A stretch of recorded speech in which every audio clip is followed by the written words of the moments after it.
Hello, Els. Hello, Paula. Wonderful to see you. Yeah, you too. You too. Today we're going to be discussing Principle 10. We can focus on the whole of life rather than the fragments. And Els, in your book, you have the message of Principle 10. Three key points are identifying and identification is the ego's hobby and it fuels fragmentation. Another one is don't make anything special. Identifications with feelings, emotions, desires, actions, and ideas separate and fragmentize. And the third one, now is the shortcut to a life as whole. So I just want to go back to that first one, Els. Identifying and identification is the ego's hobby and it fuels fragmentation. How do you realize when you're slipping into a fragmented or judgmental mindset? And what happens to, or what helps to shift you back to wholeness and inner freedom? Well, when you feel pain or suffering, or when you feel angry or sad or whatever emotion, you can be sure that you have identified. Whenever you feel it, I took an identification. I took the identification of someone or somewhat that has been hurt or that has been not judged in the right way, of that has not been seen or not been heard or whatever. So that brings suffering and pain right away.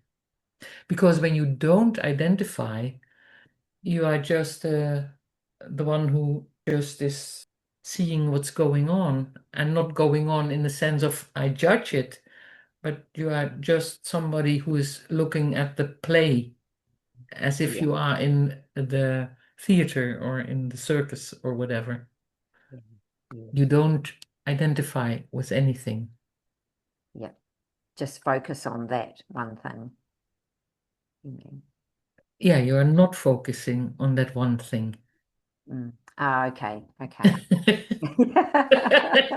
Right. Yeah. Might need to elaborate for me a little bit more. Yeah, when you make Uh, something special, you are away from essence. You are sucked into a story. yes, I get that. Yeah. Yes, and it's so easy to get sucked into that story. Absolutely. Yeah, yeah. Els, can you elaborate on how guilt interferes with our ability to experience the present moment and how we can release guilt without denying responsibility? Well, guilt throws us always back into the past. Mm, Without imagine that your life started right now, you wouldn't experience guilt at all. You need the past to feel guilty. mm, And well, the past is over and things happened, and in the now there is no guilt. yeah. And in the past there's no guilt either. And in the cosmos there's no guilt. But because of all the ideas we have, we think we can be guilty. And Mm, the thing is, we just did our lives as everybody did, and there's no guilt at all. It's just, we do the best we can, and sometimes it's not so nice, or sometimes we do things and later on we think we shouldn't have done that, but that's what we did because we didn't knew better. mm, So without past, no guilt. So always when I experience guilt, I threw myself out of the now into the past. yeah. About guilt, can I forgive myself that my life happened the way it did? Can I just forgive myself? And maybe someone comes and said, "Oh, that was not so nice what you did." You can say, "That's true, it was not so nice, and I did it. And that's it, and I have to live with it, and you have to live with it and everybody has to live with it who it concerns." Mm, And it's what happened. So I have to live with what everybody did. when it concerned me. So we all have to live with what happened. Yeah, yeah. But learning to forgive brings you back to the present. Yes, Yes. the willingness to forgive. I don't know, I wouldn't call it learning Yeah. because it's the willingness to forgive. And of course, in essence, there's nothing to forgive, but the willingness to be open to, well, I'm ready to overlook. I'm ready to realize that the past is over, that it has gone, that it is Mm. fulfilled. My life has been fulfilled up till now. So I survived it. It's fulfilled. Let's go on. Yes. Yes. Yeah. Els, you have an exercise in your book, and it helps me to learn that I say let them. Let them do what they want and let me let go of the meaningless thoughts about it. So I'm using that let them theory there. Um, in the exercise, you ask, which event or person totally attracts your attention? Who or what do you lose sight of as a result? What does it cost you as a result? And you get us just to notice it. You don't have to judge it. You don't have to change anything. Just be aware of it. Based on this, you may decide to do things differently. Whatever you do, remind yourself there is no guilt. And I just found this exercise is a really powerful way to help to not make anything special. Yes. And so my question there is, what was your own journey in learning to let go of making things special or fragmenting? And has it changed your relationships with perhaps certain people in your life? When I had enough of suffering, for whatever reason, whatever idea, is there a willingness to take back judgments? And when I think that a judgment is true, it's difficult to take it back because when I think it's true, I just want to put it on someone or something. But the willingness to answer the question, can I absolutely know that my judgment is true? And then always find to no, I cannot. So that brought me the insight that I never had a thought that is, from what I can say, that it is absolutely true. There's, I never found a thought that is true. I just never found it. So that's lovely in daily life because I talk and I say things and I judge, but always when I hear myself talking and when I say, oh, that's nice or that's horrible or whatever, at the same time, I realize it's nonsense. So it makes a conversation possible, Yeah. but it never clings me to whatever. Right. There's never war in it, or there's never fear in it, or there's never a worry in it Yeah. when I talk about things, because I know it's always nonsense. Yeah. So Yeah. that's what it brought me.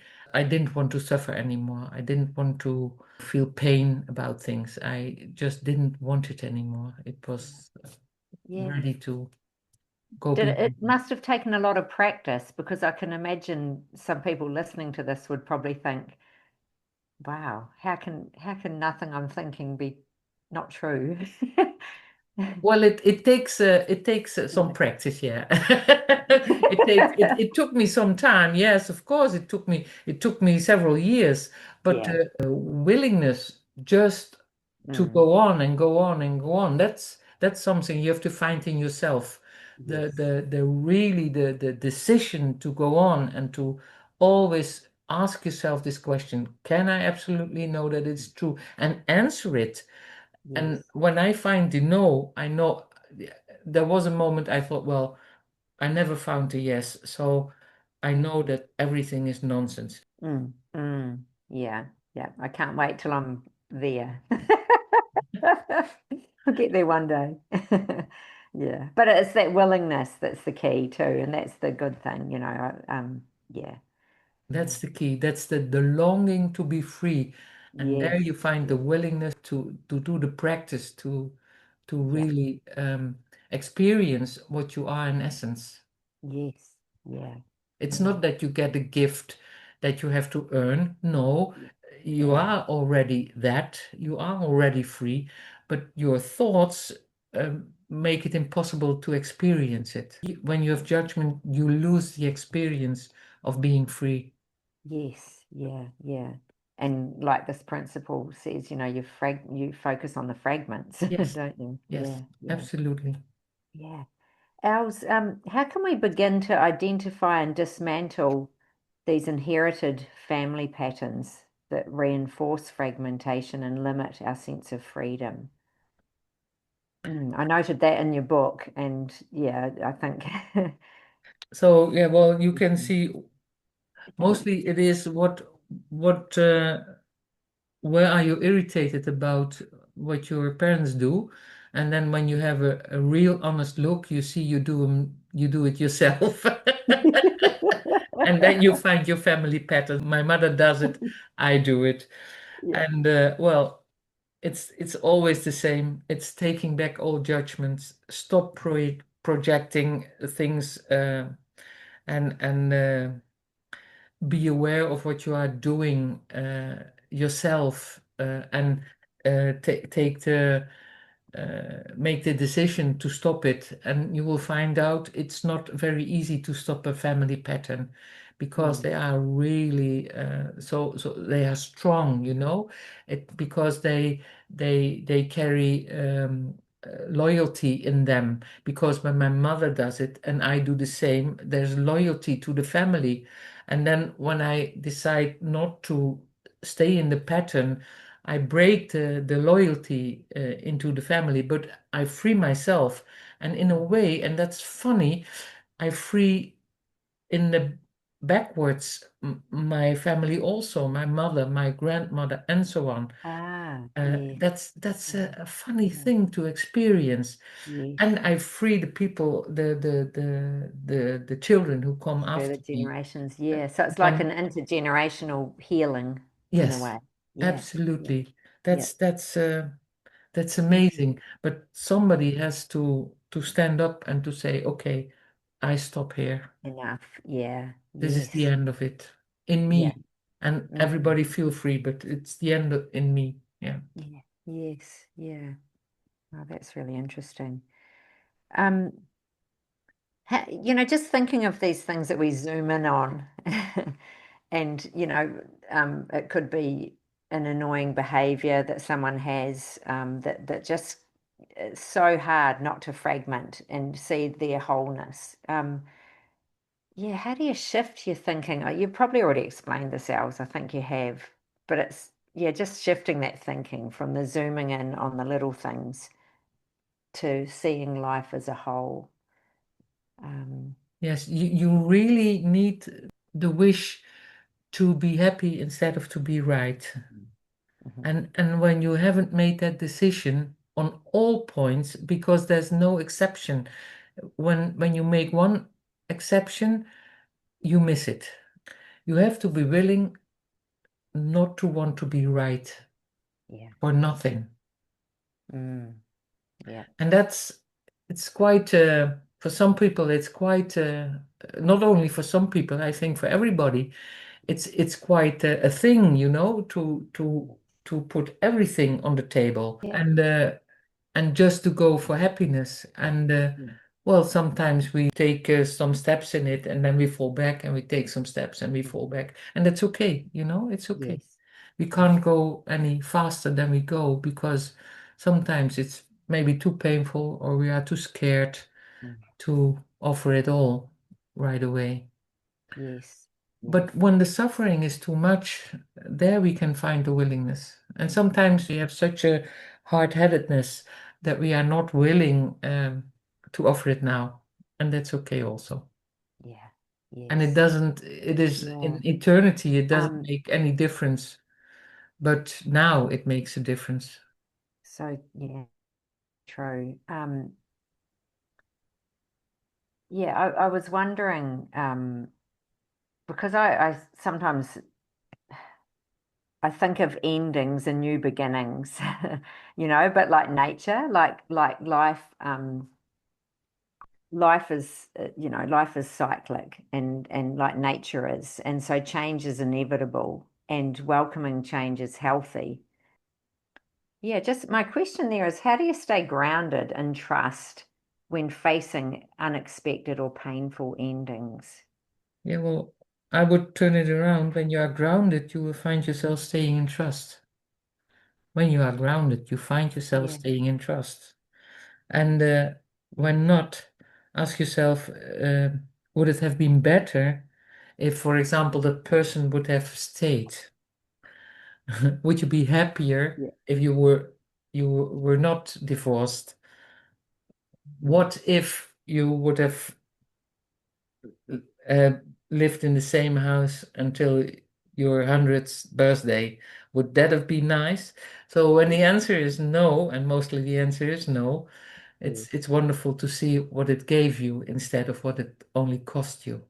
Yes. Because there's not only a cost side, there's always a giving side also. Mm, And when I focus on that, when I can find every day where I'm thankful for in the situation where I'm in, and I write it down and I reread it and reread it, it gives me a feeling of a very rich life. yeah, yeah. And grateful for what you have. Absolutely. Yeah, yeah. Hmm. Well, thank you, Els. Okay. Thank you, Paula. It was nice meeting you.